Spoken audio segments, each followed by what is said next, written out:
Friends, welcome back to Sirikeshava Kannada vlogs. ಈಗ ಚೆನ್ನ ಮಸಾಲ ಮಾಡೋದನ್ನು ಹೇಳ್ಕೊಡ್ತಾ ಇದ್ದೀನಿ. ಬನ್ನಿ, ಚೆನ್ನ ಮಸಾಲ ಮಾಡೋದಕ್ಕೆ ಏನೇನು ಬೇಕು ಅಂತ ಹೇಳ್ತೀನಿ.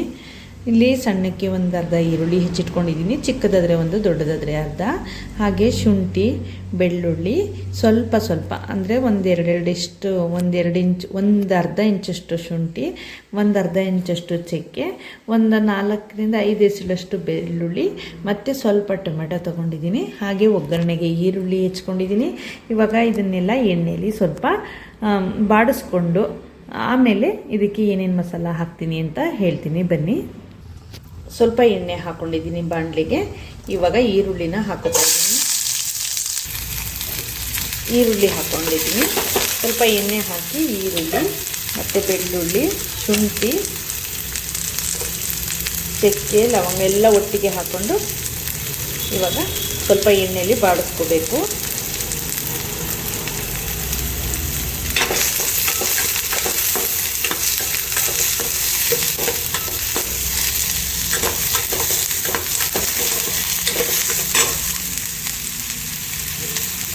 ತುಂಬ ಕೆಂಪಗೆ ಮಾಡ್ಕೋಬಾರ್ದು. ಈಗ ಟೊಮೆಟೊ ಹಾಕೋತಾ ಇದ್ದೀನಿ.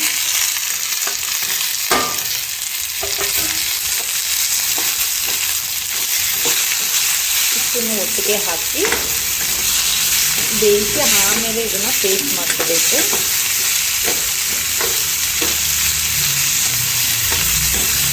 ತುಂಬ ಏನು ಬಾಡಿಸೋದು ಬೇಡ, ಸ್ವಲ್ಪ ಬಾಡಿಸ್ಕೊಂಡ್ರೆ ಸಾಕು. ತುಂಬ ಕೆಂಪಗಾಗಬೇಕು ಅಂತ ಏನಿಲ್ಲ.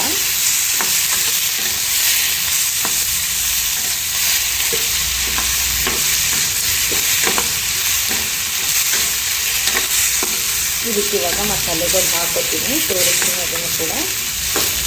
ಇದನ್ನು ಪೇಸ್ಟ್ ಮಾಡುವಾಗ ಒಟ್ಟಿಗೆ ಹಾಕೊಂಡ್ಬಿಡ್ತೀನಿ. ಇಷ್ಟ ಆದರೆ ಸಾಕು. ಇದನ್ನು ಇವಾಗ ಪೇಸ್ಟ್ ಮಾಡ್ಕೊಂಡ್ಬಿಡೋಣ. ಇವಾಗ ಪೇಸ್ಟ್ ರೆಡಿಯಾಗಿದೆ ನೋಡಿ, ಈ ಥರ. ಇವಾಗ ಒಗ್ಗರಣೆ ಇಟ್ಕೊಳ್ಳೋಣ. ನೋಡಿ, ಇದು ಕಾಬೂಲ್ ಕಡಲೆ. ಇದನ್ನು ರಾತ್ರಿನೇ ನೆನೆಸಿ ಬೆಳಗ್ಗೆ ಎದ್ದು ಕೂಗಿಸಿದ್ದೀನಿ. ಈ ಥರ ಚೆನ್ನಾಗಿ ಬೆಂದಿರಬೇಕು. ಇಷ್ಟು ಬೆಂದರೆ ನೋಡಿ, ಹೋಗ್ತಾನೆ ಮಾಡಿದ ತಕ್ಷಣ ಇಷ್ಟು ಬೆಂದರೆ ಸಾಕು. ಇವಾಗ ಇದಕ್ಕೆ ಒಗ್ಗರಣೆ ಹಾಕ್ಬಿಟ್ಟು, ಇವಾಗ ಎಣ್ಣೆ ಹಾಕ್ಕೊಂಡಿದ್ದೀನಿ. ಒಗ್ಗರಣೆಗೆ ಈರುಳ್ಳಿ ಮಾತ್ರ ಹಾಕ್ತೀನಿ.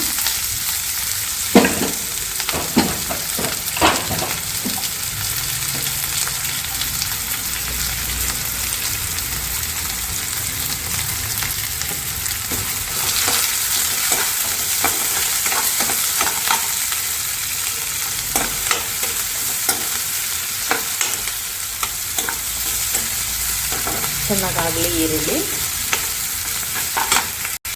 ಈಗ ಈರುಳ್ಳಿ ಸ್ವಲ್ಪ ಆಗಿದೆ. ಪೇಸ್ಟನ್ನು ಹಾಕ್ತೀನಿ. ರುಬ್ಬಿರೋಂಥ ಪೇಸ್ಟನ್ನು ಹಾಕ್ತೀನಿ.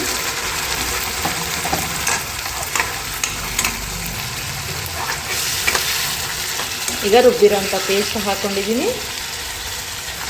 ಅದಕ್ಕೆ ಬೆಂದಿರೋಂತಹ ಕಾಬೂಲ್ ಕಡ್ಲೆನ ಹಾಕ್ಕೊಂಡಿದ್ದೀನಿ.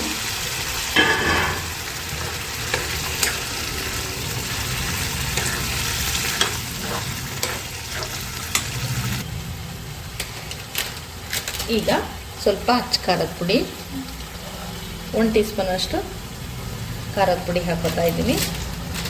ಮತ್ತು ಸ್ವಲ್ಪ ಗರಂ ಮಸಾಲ, ಚಕ್ಕೆ ಹಾಕಿರ್ತೀರಲ್ವ, ಚಕ್ಕೆ ಲವಂಗ, ಅದನ್ನು ಒಂದು ಅರ್ಧ ಟೀ ಸ್ಪೂನಷ್ಟು ಗರಂ ಮಸಾಲ. ಇದಕ್ಕೆ ಮೇನ್ ಬೇಕಾಗಿರೋದು ಚೆನ್ನ ಮಸಾಲ ಪೌಡ್ರು. ಇದನ್ನ 1 ಟೀ ಸ್ಪೂನಷ್ಟು ಹಾಕೋತಾ ಇದ್ದೀನಿ.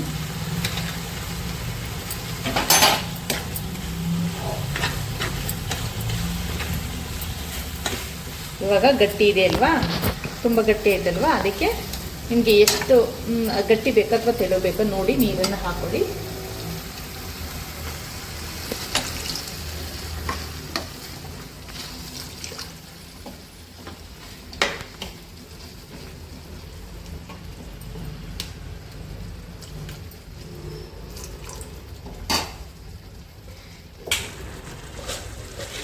ಇವಾಗ ರುಚಿಗೆ ಎಷ್ಟು ಬೇಕಷ್ಟು ಉಪ್ಪು ಹಾಕ್ಕೊಂಬಿಡಿ. ನಾನು ಕಾಳು ಬೇಯಿಸೋದಕ್ಕೆ ಸ್ವಲ್ಪ ಹಾಕಿದೆ, ಇವಾಗ ಸ್ವಲ್ಪ ಹಾಕ್ತಾ ಇದ್ದೀನಿ.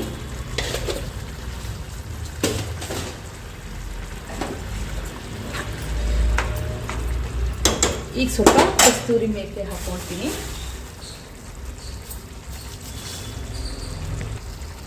ಸ್ವಲ್ಪ ಕಸ್ತೂರಿ ಮೇಥಿ ಹಾಕೋತೀನಿ.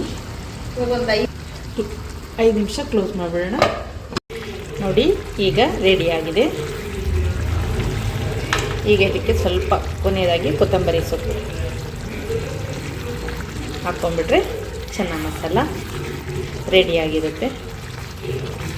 ನಾನಿಲ್ಲಿ ಸ್ವಲ್ಪ ಎಣ್ಣೆನ ಕಮ್ಮಿ ಹಾಕಿದ್ದೀನಿ. ಹೋಟೆಲ್ಗಳಲ್ಲೆಲ್ಲ ತುಂಬ ಜಾಸ್ತಿ ಇರುತ್ತೆ, ಅದು ತುಂಬ ಟೇಸ್ಟ್ ಕೊಡುತ್ತೆ ಅಂತ ಜಾಸ್ತಿ ಎಣ್ಣೆ ಹಾಕ್ತಾರೆ. ಇಲ್ಲಿ ಮೀಡಿಯಮ್ ಆಗಿ ನಾನು ಮನೆಯಲ್ಲಿ ಹೇಗೆ ಬಳಸ್ತೀವೋ ಅಷ್ಟನ್ನು ಮಾತ್ರ ಬಳಸ್ಕೊಂಡು ಮಾಡಿದ್ದೀನಿ. ಆದರೆ ಇದು ಕೂಡ ಸೇಮ್ ಟೇಸ್ಟೇ ಕೊಡುತ್ತೆ, ಚೆನ್ನಾಗಿರುತ್ತೆ. ನೋಡಿ ಹೀಗೆ ರೆಡಿ ಮಾಡಿದ್ದೀನಿ. ಇದ್ರ ಜೊತೆ ಪೂರಿ ಅಥವಾ ಚಪಾತಿ ನೀವು ಯಾವ್ದು ಬೇಕಾದ್ರೂ ಹಾಕ್ಕೊಂಡು ತಿಂದ್ರೂ ಚೆನ್ನಾಗಿರುತ್ತೆ. ಹೀಗೆ ಮನೇಲಿ ಒಂದ್ಸಲ ಒಮ್ಮೆ ಟ್ರೈ ಮಾಡಿ ನೋಡಿ. ಚೆನ್ನ ಬಾತುರ ಮತ್ತು ಪೂರಿ ಜೊತೆ ರೆಡಿಯಾಗಿದೆ. ಹೇಗಿದೆ ಅಂತ ಹೇಳಿ. ಹಾಗೆ ಟೇಸ್ಟ್ ಕೂಡ ತುಂಬ ಚೆನ್ನಾಗಿದೆ. ಈ ವಿಡಿಯೋ ನಿಮಗೆ ಇಷ್ಟ ಆಗಿದೆ ಲೈಕ್ ಮಾಡಿ, ಶೇರ್ ಮಾಡಿ, ಕಮೆಂಟ್ ಮಾಡಿ. ಹಾಗೆ ಆದಷ್ಟು ನನ್ನ ಚಾನಲ್ನ ಸಬ್ಸ್ಕ್ರೈಬ್ ಮಾಡ್ಕೊಂಡು ನೋಡಿ. Thank you.